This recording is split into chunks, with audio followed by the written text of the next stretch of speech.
Hello guys, welcome back to another video. तो guys, income formulations की financial year 2023 की first quarterly result out हो चुकी है। तो गाइस, इस वीडियो में हम लोग यही देखेंगे कि कंपनी ने जून क्वार्टर में कैसी परफॉर्म की है, क्या क्या पॉइंट्स इम्प्रूव हुई है एंड कहाँ कहाँ पे कंपनी ने डिटोरिएट की है, और कंपनी के फंडामेंटल्स भी चेक करेंगे और देखेंगे कि क्या ये कंपनी पैसे लगाने लायक है या नहीं।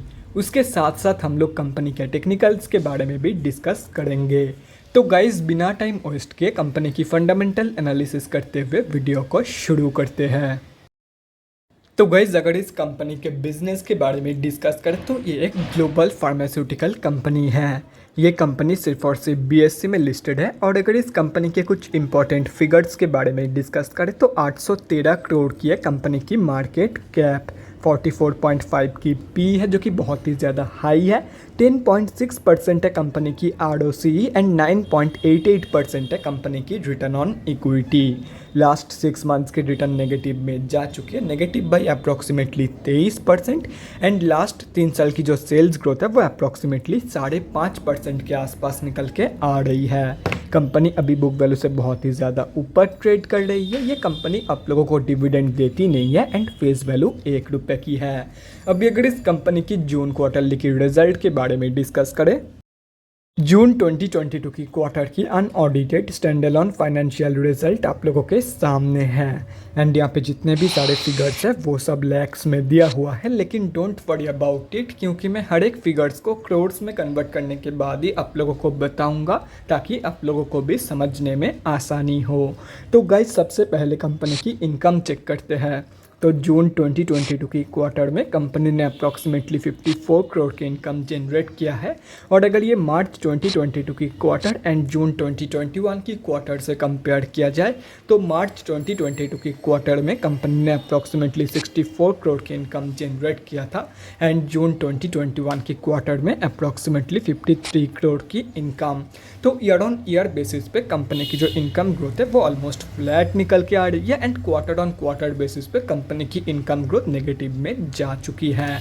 अभी अगर इस कंपनी की नेट प्रॉफिट मतलब प्रॉफिट आफ्टर टैक्स के बारे में डिस्कस करें तो जून 2022 की क्वार्टर में कंपनी ने अप्रॉक्सीमेटली 3.86 करोड़ की प्रॉफिट पोस्ट किया है। मार्च 2022 की क्वार्टर में कंपनी ने 4.75 करोड़ की प्रॉफिट पोस्ट किया था एंड जून 2021 की क्वार्टर में अप्रॉक्सीमेटली 5.39 करोड़ की प्रॉफिट। तो ईयर ऑन ईयर बेसिस पे and quarter on quarter basis पे दोनों में ही कंपनी की जो प्रॉफिट ग्रोथ है वो नेगेटिव में जा चुकी है। मतलब कंपनी की जो मार्जिन है वो धीरे धीरे कम हो रही है, प्रॉफिट मार्जिन धीरे धीरे कम हो रही है एंड टाइम के साथ साथ कंपनी की जो प्रॉफिट है वो भी कम हो रही है।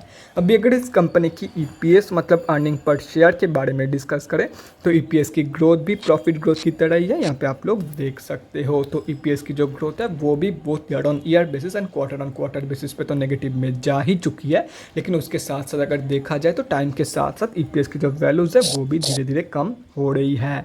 तो अगर ओवरऑल देखा जाए तो जून 2022 की क्वार्टर में कंपनी ने सिर्फ और सिर्फ एक ही जगह पे स्लाइटली पॉजिटिव ग्रोथ दिखाई है एंड वो है ईयर ऑन ईयर बेसिस की इनकम। बाकी हर एक जगह पे कंपनी ने नेगेटिव ग्रोथ ही दिखाई है। तो ओवरऑल जो रिजल्ट है वो अच्छा खासा वीक निकल के आया है।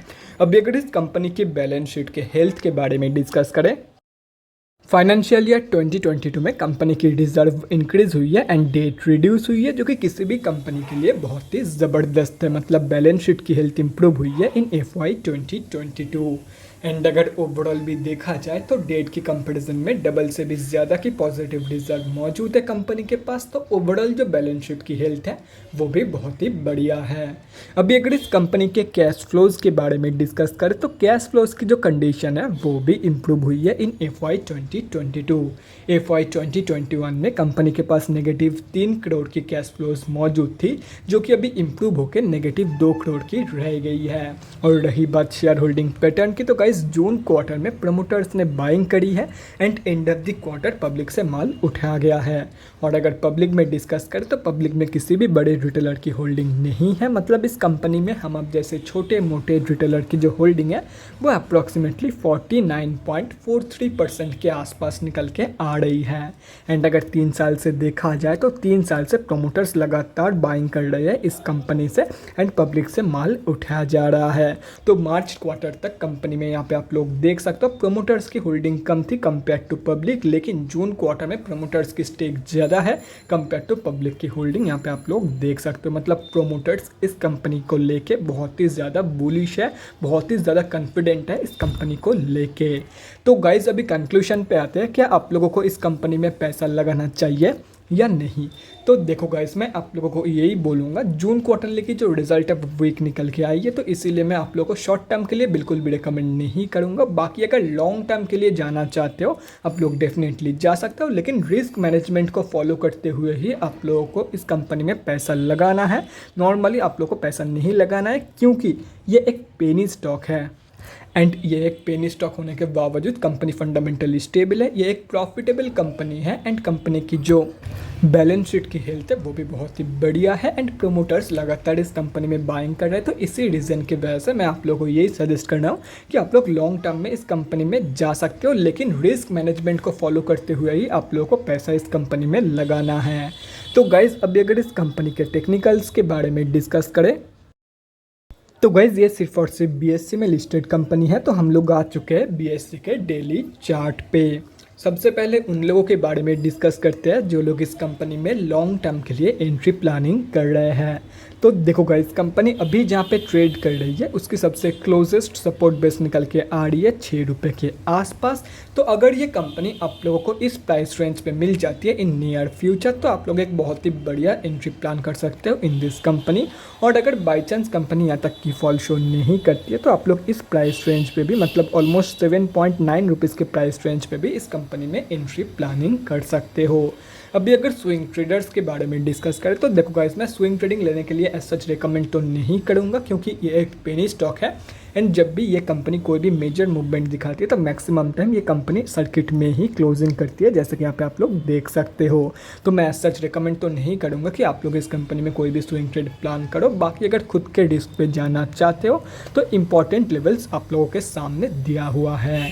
तो guys that's it for this video. अगले वीडियो में मिलते हैं गाइज। Thanks for watching. और गाइज अगर आप लोगों के मन में कोई भी डाउट या क्वेरी रहती है स्टॉक मार्केट या किसी भी स्टॉक से रिलेटेड तो कमेंट सेक्शन में कमेंट करके मुझसे पूछ सकते हो, या तो फिर मेरे इंस्टाग्राम का लिंक आप लोगों को डिस्क्रिप्शन बॉक्स में मिल जाएगा, जाके वहाँ पर भी मुझे डीएम कर सकते हो फॉर एन वन-on-one कन्वर्सेशन।